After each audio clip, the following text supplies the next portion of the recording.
It's May 26, 2018 in Paris, France. Lebanese chef Tarek Dandash is getting his haircut in the city's 18th arrondissement when he hears a big commotion and runs out to the street. وايش لقيت انه الطفل كان مدندن حاله حيوقع. انا يعني لا شعوريا سحبت التليفون وبدات اتصور. يعني كان هدفي من التصوير. Suddenly, a Malian immigrant named Mamadou Gassama leaps into action. ولكن لما شفت هالشجاع البطل مامادو طلع شاعر بخوف هستيري. اثنين هستيري انه يسمح الله يوقع مامادو او يوقع هالطفل كمان. Mamadou swiftly makes it all the way up to the 4th floor. Then, with the help of a man standing on the next balcony, he pulls the toddler up to safety before the boy's grip gives way. يعني كمان كان عم يحاول التضحية بنفسه مامادو لينقذ الطفل.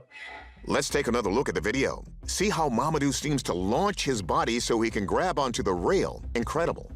Of course, free solo climbers can scale sheer rock faces and even skyscrapers, but that requires extensive training and preparation.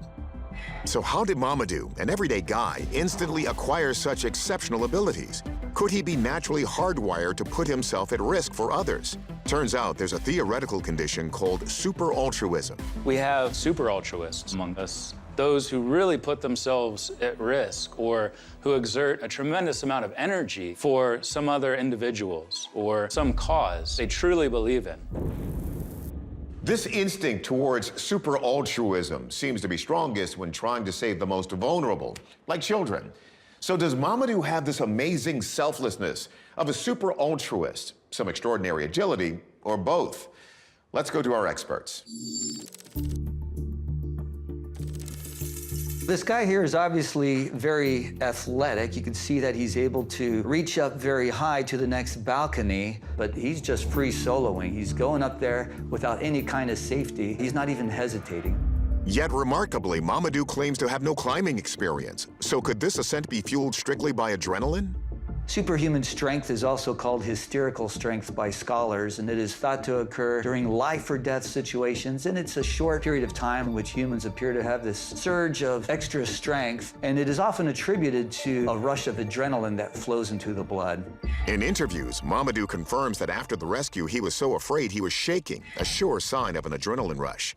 But back to that theory, are some folks hardwired to do stuff like this?